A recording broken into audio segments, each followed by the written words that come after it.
Bonsoir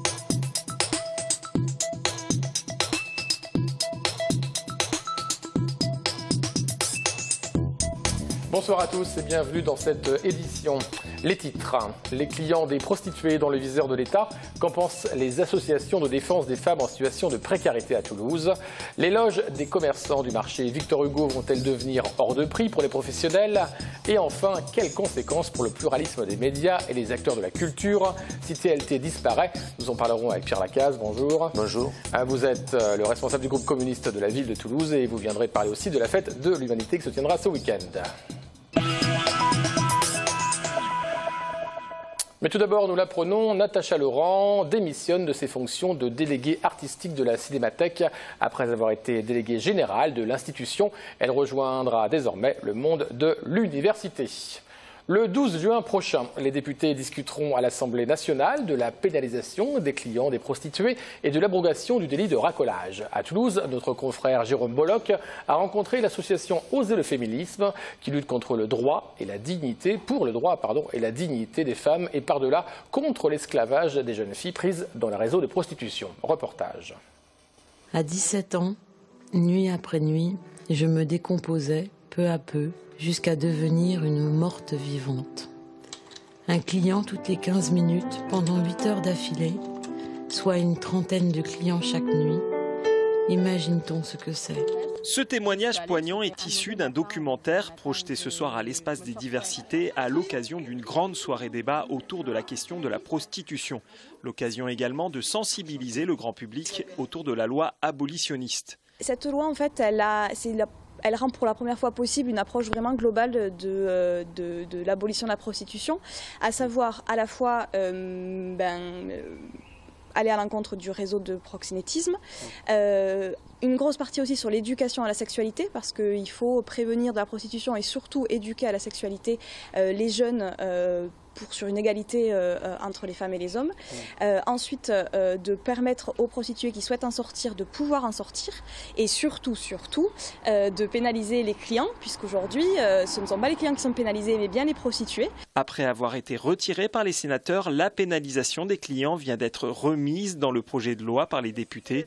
Aujourd'hui, Oser le féminisme a le sentiment d'une évolution des mentalités sur la question de la prostitution. Oui, c'est assez clivant, mais oui, je pense qu'il y a eu une évolution, notamment quand on a médiatisé le procès du carton, où là, pour la première fois, des prostituées ont parlé de ce qu'elles vivaient, de comment était leur situation. Et là, je pense que l'opinion publique commence à évoluer là-dessus en se disant qu'effectivement, ce qui se passe, c'est pas à la Pretty Woman, c'est totalement, Pretty Woman, c'est quelque chose qui enjolive les choses et on a l'impression que c'est comme ça. Non, la réalité de la prostitution est beaucoup plus dure.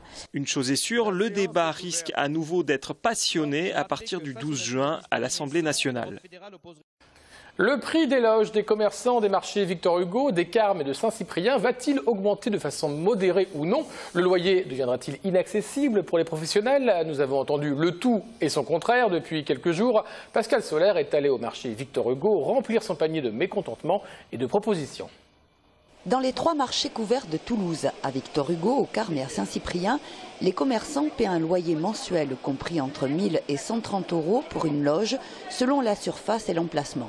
Une tarification en deçà du coût de fonctionnement de ces marchés, nettoyage, électricité par exemple, payée par la municipalité, propriétaire de ces 3 lieux qui souhaitent donc moderniser le système et notamment revoir à la hausse les loyers. J'ai entendu les choses de 300%, de 5%, mais bon, il faut être fou. Enfin, on n'en est pas là, quoi. C'est pas du tout l'objet.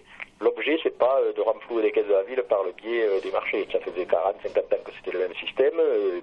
L'idée, ça a été, en discutant avec les commerçants, de remettre à plat le fonctionnement. Cette remise à plat va s'accompagner par une sécurisation des loges aussi. Aujourd'hui, ils ont des autorisations temporaires d'occupation. C'est-à-dire que du jour au lendemain, la ville peut les mettre dehors.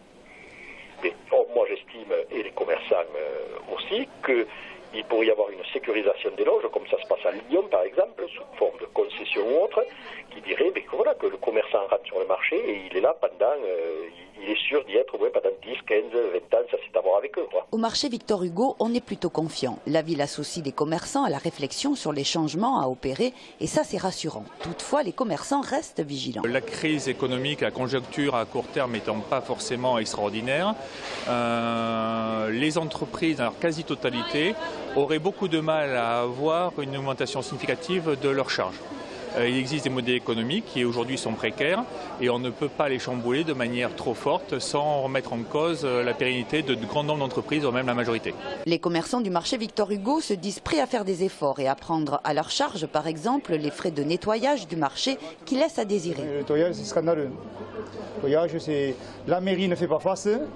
Donc nous, on voudrait à notre charge, on fait des devis, on est en train de faire des devis pour essayer pour tous les marchés de Toulouse, le prendre à notre compte, en compensation des loyers et après des droits de commerce.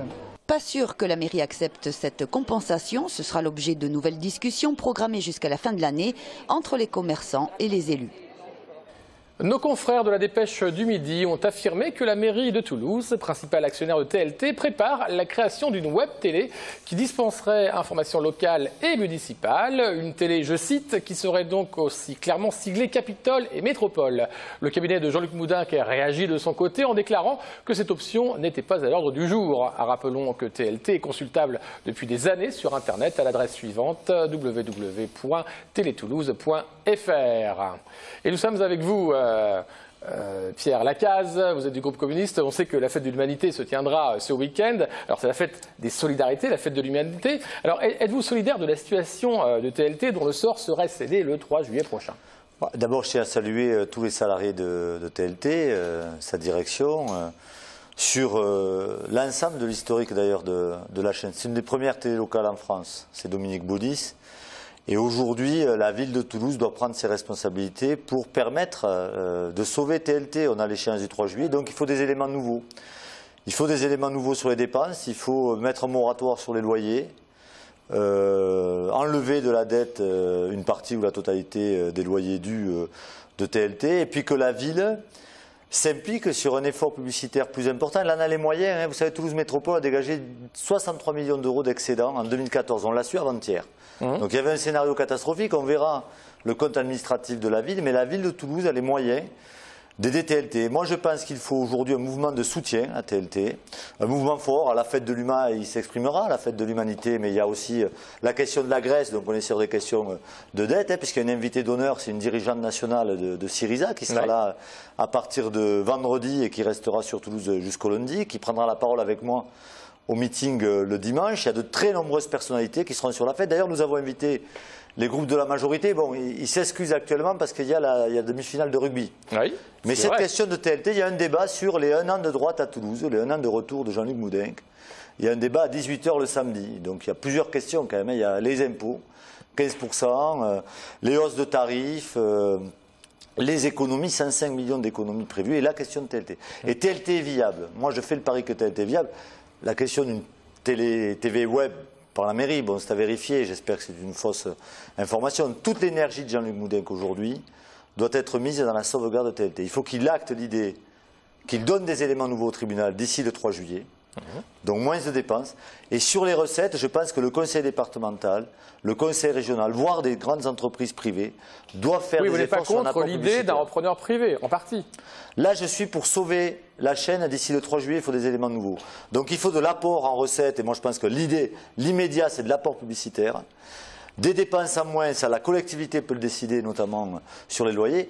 Après, nous étions, nous, pour une société publique locale, avec la participation de la région et du département. Nous l'avions, moi, c'est un dossier qu'ont beaucoup suivi les élus communistes sous le mandat de Pierre Cohen, que nous continuons à suivre, mais dans l'opposition, aujourd'hui, avec un peu moins la région participe actuellement à la chaîne. Est-ce que vous voulez que justement le département, moi je voulais que la région soit totalement actionnaire, dans le cadre d'une société publique locale, avec beaucoup plus d'investissements d'ailleurs, puisqu'avec une perspective métropolitaine d'abord, puisqu'on n'a jamais discuté de ça, de l'apport de la transformation de la communauté d'agglomération en communauté urbaine, puis en Toulouse Métropole. Ça donne une dimension importante aujourd'hui. Vous pensez que TLT serait un outil pour Toulouse Métropole? Moi, je pense que TLT est un outil. D'abord, c'est un outil pour tout le tissu économique de la création cinématographique. J'avais mis en place une case d'or qui a été décriée, qui a été discutée, mais qui était un effort conséquent au travers d'une chaîne locale pour permettre à tout le tissu économique de la création cinématographique qui est en danger dans notre région avec les difficultés d'FR3, les difficultés de l'audiovisuel, de se structurer. Donc TLT est un véritable enjeu. C'est un enjeu démocratique, c'est un enjeu économique. Et puis il y a un enjeu, bon, Jean-Luc Moudin me raille un peu en conseil municipal parce que je lui rappelle toujours l'héritage de Dominique Baudis. J'étais à l'hommage rendu à Dominique Baudis. Il a créé la chaîne. Vous êtes une des premières chaînes de télévision locale. Il faut lancer un appel national sur les télés locales. TLT, l'aventure de TLT ne peut pas finir comme ça. Jean-Luc Moudin a les moyens de sauver la chaîne. Après, ce que vous posez comme question, c'est la viabilité à court terme. Il faut d'abord sauver la chaîne le 3 juillet. Et ensuite, après, un nouveau modèle économique, selon vous. Ça ne va pas vous étonner. Je ne vais pas dire demain, il faut qu'un actionnaire privé prenne TLT. Il y aura peut-être, il n'y a pas de repreneur aujourd'hui, il y aura peut-être des choses qui bougeront par la suite. Mais nous, on dit aujourd'hui que Jean-Luc Moudin, s'il reprend la proposition qu'on fait d'une société publique locale plus importante, j'ai entendu Martin Malvy s'engager, puisque le CSA a donné les autorisations. Les contrats d'objectifs et de moyens doivent être payés, et immédiatement. C'est-à-dire que le 25 juin, il y a une séance plénière du conseil régional. Je pense que l'argent doit arriver dans les caisses de TLT, après vérification de la préfecture, avant le 3 juillet. Il faut s'en donner les moyens. Pareil pour la métropole et la ville de Toulouse, avec peut-être des apports supplémentaires. Donner des éléments nouveaux aux juges pour apprécier la continuation. Vous donnez une chance, je m'adresse bien sûr à la structure, à TLT, à son histoire, et puis aux hommes et aux femmes qui la composent. Et derrière, il faut mettre à plat un débat. Moi, je suis plutôt sur une maîtrise publique, même quand les choses rapportent, je ne dis pas que quand les choses coûtent.